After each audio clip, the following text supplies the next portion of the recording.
a few years ago they started to tell us that actually sex differences weren't real, and you thought to yourself, well, I took biology, I know that men and women are physical categories, and I am one, so I kind of know it's true. And they said, relax. It's only about being sensitive to a small percentage of the population who are different. You don't want to judge them. You're not a bigot, are you? And you think to yourself, no, I'm kind of liberal-minded. I don't want to bother other people. Live how they want to live. It's like it's going to affect my life.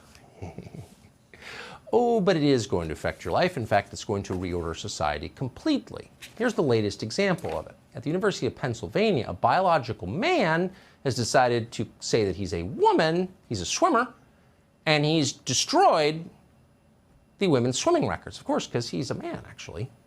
The swimmer goes by the name of Leah Thomas, competed for 3 years as a man before he decided to identify as a woman. And in a recent women's competition, he just won a 500-yard freestyle by a full 14 seconds. Now, if you swim or ever do a swim meet, 14 seconds? That's time enough to get a beer and come back. Like that, there's no 14-second differences between swimmers, but there are now. Thomas's closest rival in a longer freestyle race was 38 seconds behind. That's a different country.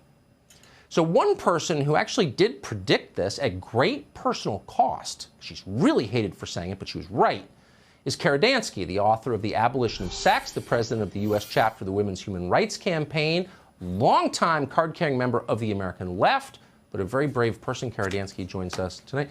Kara, thanks so much for coming on. You must feel a little vindicated because when we first started having these conversations years ago, you predicted things like this and people attacked you for being crazy.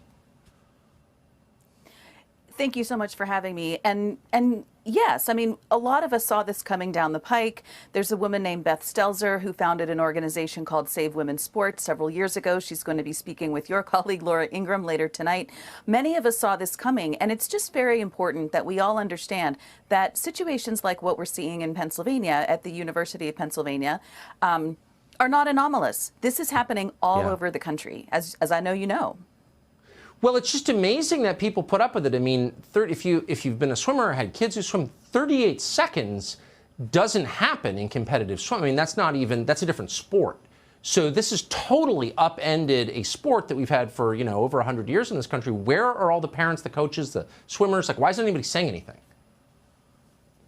A lot of people are saying things. A lot of parents are speaking out. I think a lot of students are very scared of speaking out because saying, look, this isn't appropriate, we shouldn't have men competing in women's sports, is a very unpopular thing to say. The other thing I just want to say is very often this is framed as having so-called transgender athletes participating in women's sports. And I really want us to get away from that language. The truth of the matter is that he is a man and he's been allowed to compete in women's sports.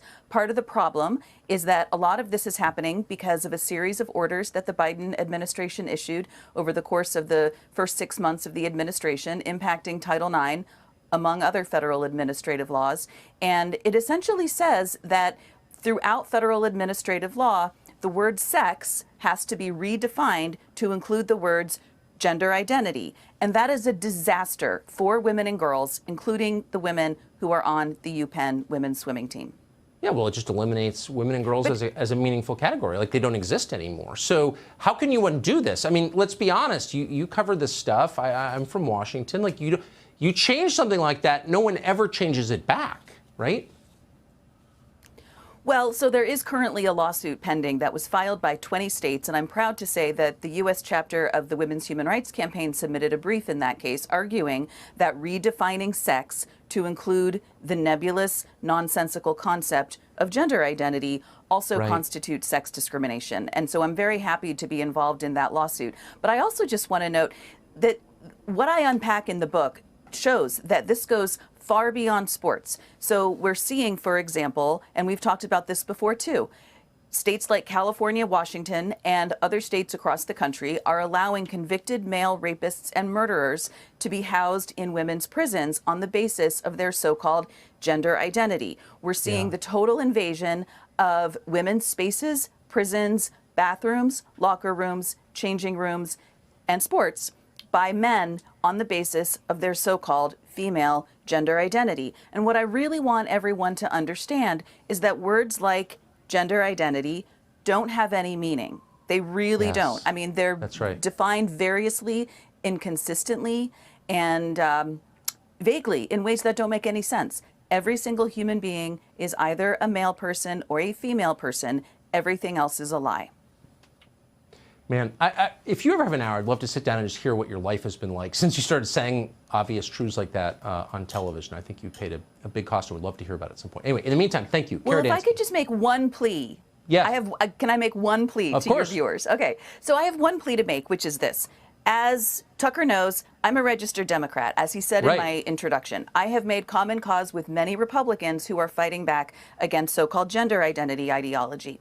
One thing that has frustrated me is that across the political spectrum, people still seem to be of the view that the phrase transgender people, the phrase transgender athlete, the phrase transgender student, the phrase transgender prisoner has some sort of coherent meaning. It doesn't. Right. And so my plea to your viewers in particular, I know that it's Republicans who are holding the line. I don't like it, but I know it's true. Republicans are holding the line on material reality. All of that goes out the window when you use a word like transgender. It just totally doesn't exist. And I'm begging viewers to stop using it. Thank you so much. So smart. The language matters. Kara Dansky, thank you so much.